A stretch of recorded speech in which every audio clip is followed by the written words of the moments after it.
Welcome back to the channel as we continue our prospect rankings for the 2022 NFL draft. And we're going to be doing the hog mollies. We're going to round it out with the tackle class because I saw a lot of y'all be like, where's Kenyon Green? Where's Kenyon Green? I'm sorry, I don't consider him a guard-only prospect. So you might see him on this list. But what's crack-a-lackin' is your boy Broshmo, just in case you did not know. So go ahead, become a bro and subscribe. Leave that thumbs up if you enjoy the content as always. Let me know what you think in the comment section below. I love having that nice, beautiful football discourse. Baby, later today we have a stream. Yes, we do. We have a stream. We're going to be doing a walk the mock. This is where you get to mock against me and other viewers of the channel. We're going to include trades in this one today. I'll have it up ready for y'all to go. So be sure to check out that. Got Mock the Mock on the channel. Todd McShay. Woo. And, of course, my own mock draft I did earlier in the week. Experimented with some different possibilities. But enough talk. Let's go ahead, get into it. My number 10 tackle is Kellen Dyche from Arizona State, baby. He had a good showing at the Shrine Bowl. Even though he didn't come out with ideal measurements, I think he had like sub 33-inch arms. But he's a transfer from Texas A&M. And Dyche, he's displayed great movement skills there under Herm Edwards. I love this dude's footwork. I love how quick he moves his hands too. Like I think he's got very quick hands, moves very well in space. He isn't exactly a mauler in the run game department, but he's a guy that will definitely tag his guy, as they say.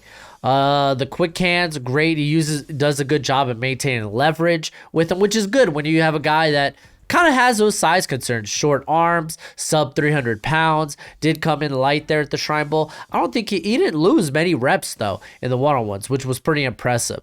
Again, the dude's kind of slim, lacks power. There isn't much...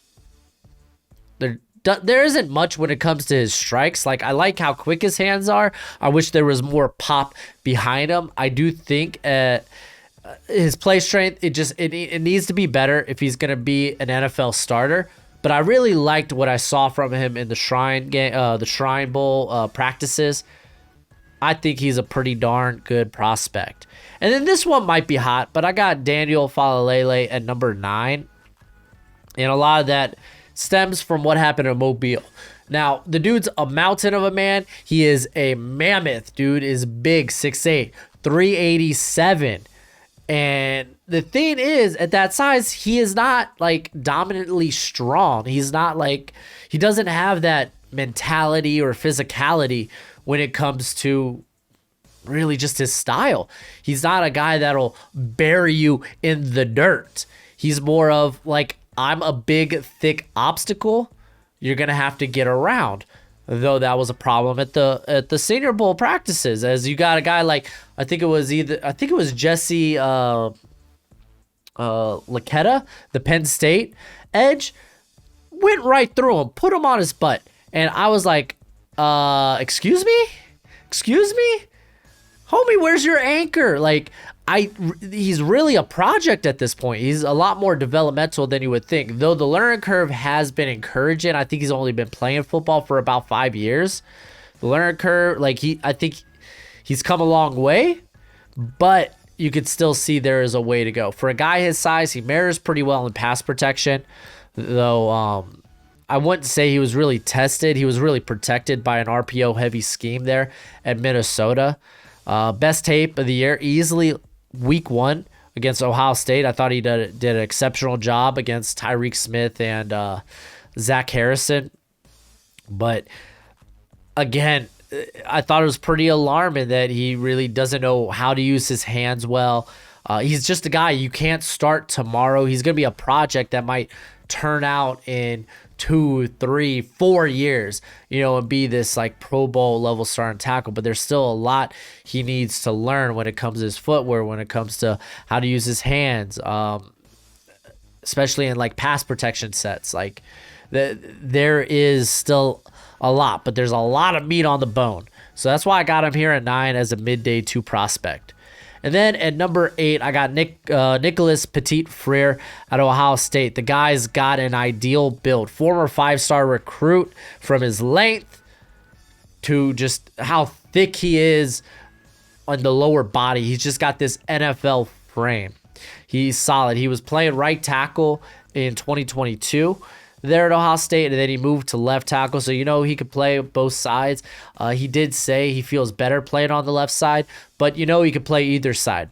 His worst outings, though, came against guys like Arnold Ebiketie or the duo at Michigan there, and Aiden Hutchinson and David Ojabo. Being fair, those guys, they're probably like the top 6 to 7 edge rushers in this class.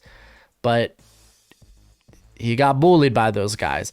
And a lot of that has to do with just technique. Like, he's got good get-off, good explosive get-off, good play strength. Dude's strong. But you start to see the errors in his technique. Like, he comes out of his stance kind of wide, and it limits the angles he can take. He doesn't necessarily take good blocking angles against. We saw it against guys like Ojabo and Ebiketie. His hand usage, it's a bit wide. He leaves his pads open. He leaves a big strike zone for guys like Aiden Hutchinson, who will be like, all right, I'll take that. Push, pull, bam, on the ground. What you going to do about it? So the physical tools, they're ideal when it comes to Petit-Frere. It's just there needs some technique. There's some technique that needs worked out because with that wide base, like, he's got good short area quickness. He can move well for a guy his size.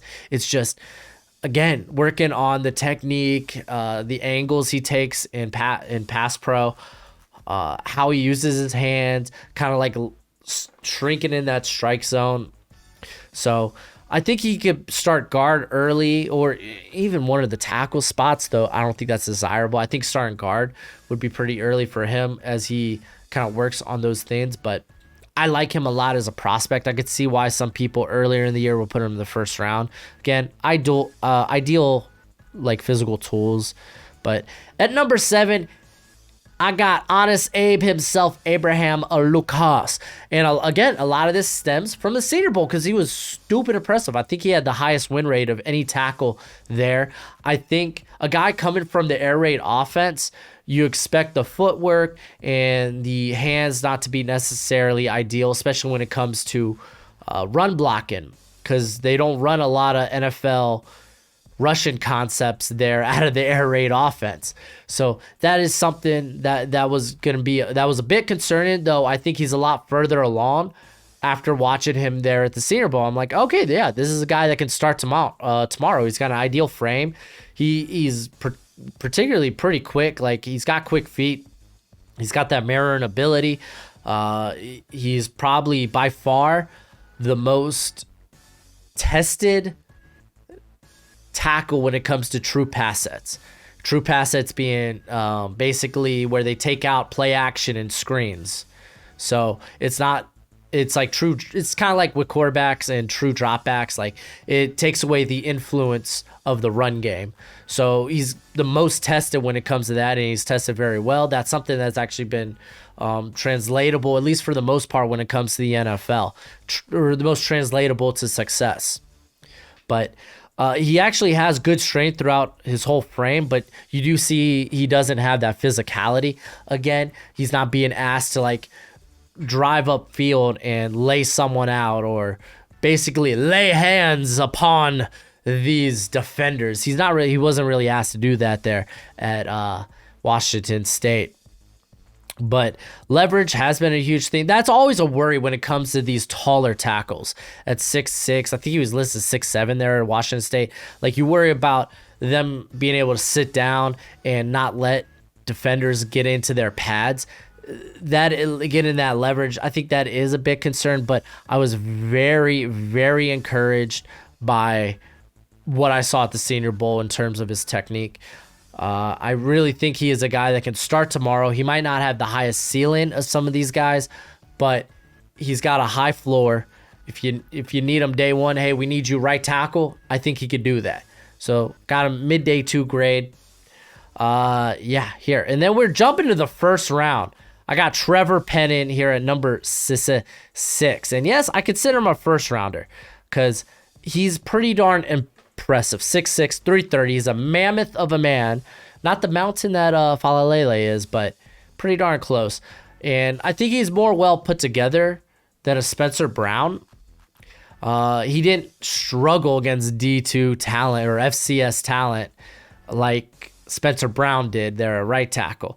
The guy was pretty dominant, and I think he's got just better quickness. He made Bruce Feldman's freaks list for his speed and explosiveness. Like, he's got great length. He literally, his punches, they're deafening. They stop momentum. They halt it in its tracks. Like, this dude's going to be, and he's a nasty run blocker. We know that nasty mentality. Like, we saw that at the Senior Bowl. I've been making the comment, he's going to draw as many flags as he commits because the NFL, they're going to love that mentality that he has. And maybe playing, I wouldn't say he plays through the whistle, maybe past the whistle. So we saw that on a few reps against him, and Tyreek Smith really had some beef. It seemed like it. But you do like the traits, the quick feet, even though it seems like a lot of it's wasted motion. That's something I also bring up. Like, it seems like there's not a lot of purpose. Like, he's moving his feet. It looks like he's dancing, but there's not a lot of purpose in what he's doing. You like the explosive get off for a guy 6'6", 330, but the technique needs a lot of work. Obviously starting with the footwork, looks like he's not, like, there's just a lot of wasted movement.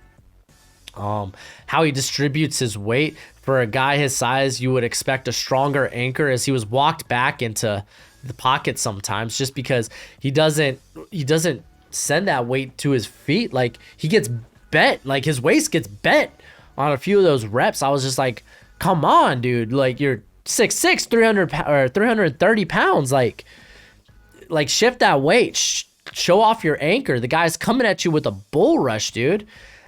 He plays with high pads. Again, like, pad level, like, you look at, like, I was talking about it with Abraham Lucas, like, with guys that tall, you worry about how they deal with leverage, and that's just something he needs to do better, especially in pass protection, like sitting down. So the traits are there. He's not a guy you start day one.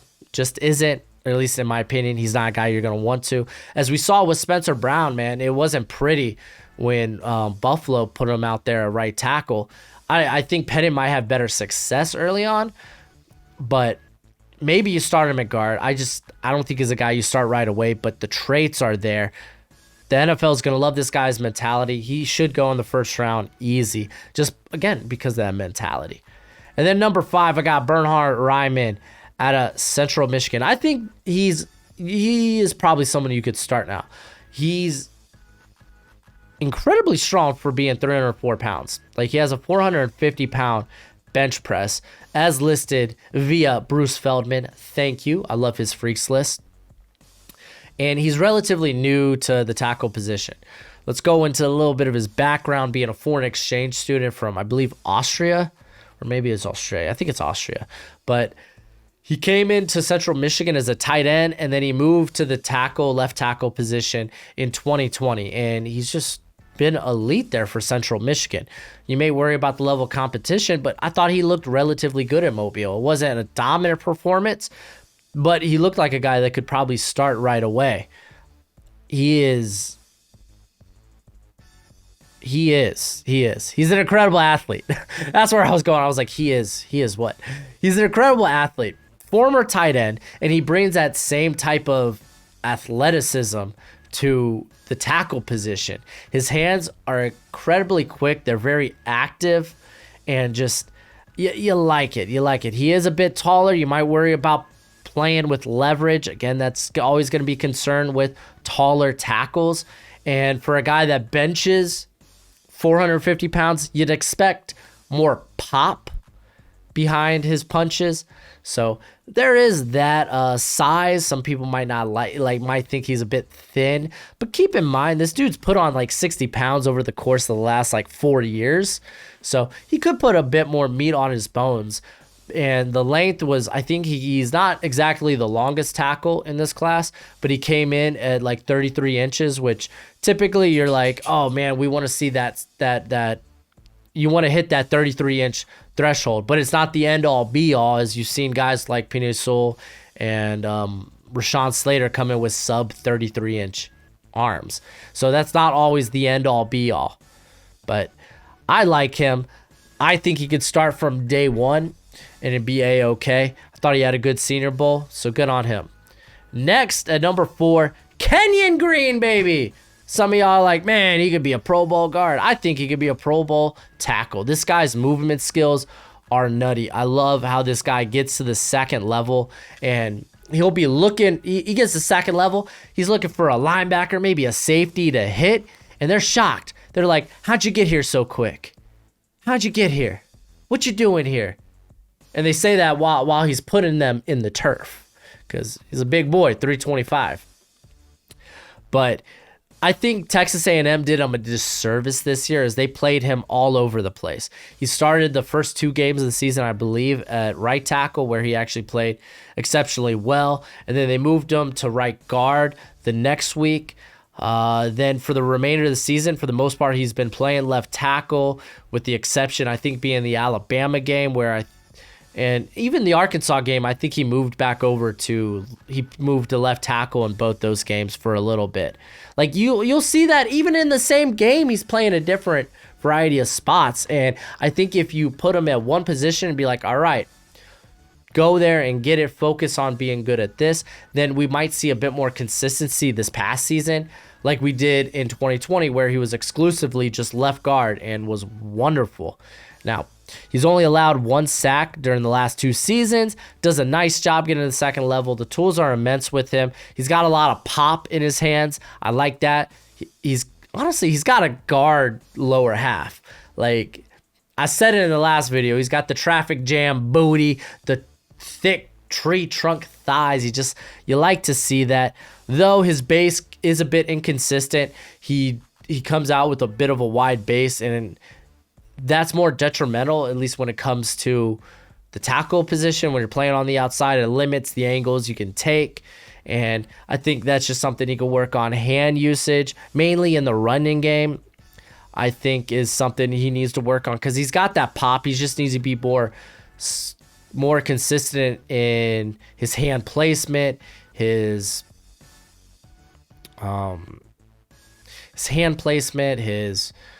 I guess timing of when he punches. So like he's got it there. Like also I brought up how that wide base limits him on the outside, and it also results in penalties. I think this was his most penalized year, where he had like 7 through 10 games. So there is that, but dude's a phenomenal prospect, whether you see him as a guard or see him as a tackle. I like him a ton. He's in the top 20 for me, and it surprises me all the time when I see him fall in mock drafts, or sometimes not even go in a mock draft, because I think this guy is ready to go. And then the next 3 prospects, all top 10 grades. Let's start with Charles Cross. And really, honestly, I feel like Charles Cross and Ikem Ekwonu might be like, you could flip these guys in and out. Both are very good. Now, he had struggles in 2020 in his debut in the air raid offense, where you're basically being asked to go one-on-one with, well, the best of the best, the SEC. And in 2020, he allowed 6 sacks, allowed 44 pressures, but he was so much better this year. He took such a leap I wish Zion Nelson made from Miami. Maybe he does it this year. But Charles Cross, he took that leap. He literally shut Alabama down, that fierce pass rush from Alabama. The dude was dominant. He only allowed 2 sacks and 14 pressures. Keep in mind, this was over the course of 650 pass blocking snaps, so large sample size. The dude has huge athletic upside. I like that his feet don't quit. I do think he could be a bit more consistent in his footwork in general. Sometimes, like, he has a real narrow base, so There is that. He could work on his footwork.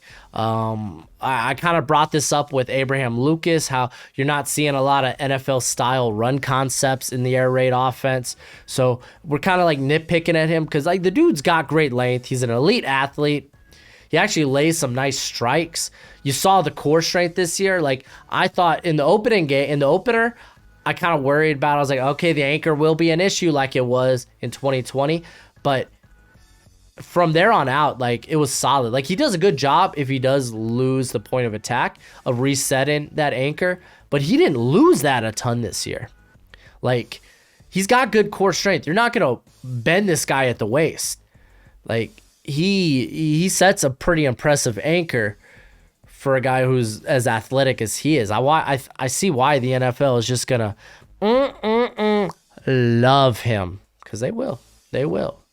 And when we talked about like kind of the inconsistent footwork, sometimes with like the narrow base, it's like sometimes his like kick slides could go out too far, so he kind of opens himself up to an inside move, and he kind of cedes too much ground, like it's a like step out, step back. So he's already stepping back towards the pocket, and that's not necessarily what you want to do. You like yes, you're gonna like sit back into a pass block or a pass pro, but you don't want to like take a big step back, but.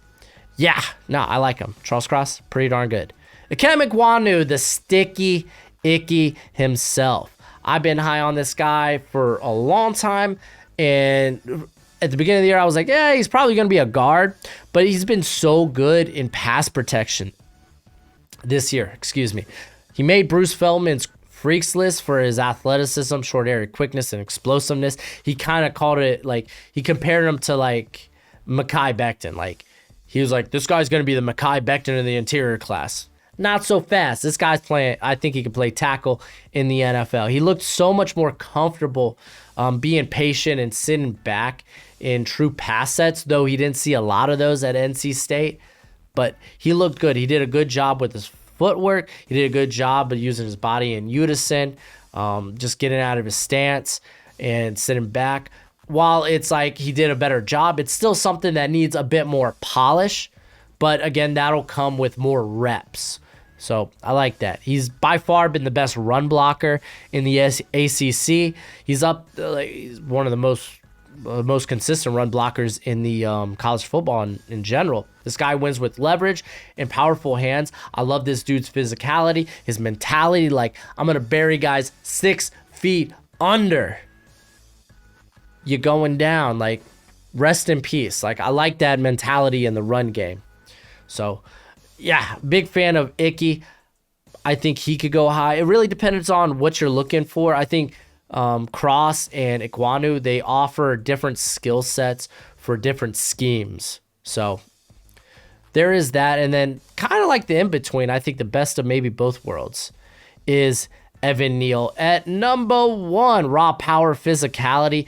At 6'7", 350, you best your sweet cheeks believe it. He offers that. If you haven't seen it on Twitter yet, go and look it up, man. Evan Neal, there's videos of him doing lunging box jumps, alternating. Like, it's kind of ridiculous for a guy his size to be able to do that. He's got rare explosiveness for a guy his size. The get off, it's just kind of freaky, man. Now, like, the level of the competition he has to face in the SEC, I think also, like, just how consistent he was this year. Like, it was great. He played right tackle in 2020, moved to left tackle, looked even better. Huge fan of this guy's game. Oh, that's funny. I mentioned the box squat or the box jumps twice in my notes here. One area he could definitely improve upon is I put here overextends. Some people may be like, oh, balance. The guy, he plays in front of himself. He plays in front of his feet, in front of his knees, and he can be a bit of a lunger sometimes. Like, he likes to, even in pass protection, sometimes you'll see him attack when you're supposed to sit back. Again, these are a lot of things he got better at this season, but if we're going to nitpick, then let's nitpick. That's kind of an area of concern. And that's where people will say balance because, you know, if you whiff at the point of attack, you go into attack and they just kind of like throw you to the side. They'd be like, oh, this guy's got balance issues. But I think overall, he is a phenomenal prospect. I list him here as top 5. I've been talking about him potentially being first overall in this class with guys like Aiden Hutchinson and Kayvon Thibodeau. The dude's a wonderful prospect. I love me Evan Neal. But let me know who you love in the comment section below. And that's it for the video. Go ahead, do that YouTube thing. But as always, until next time, you be easy, my friends. Later.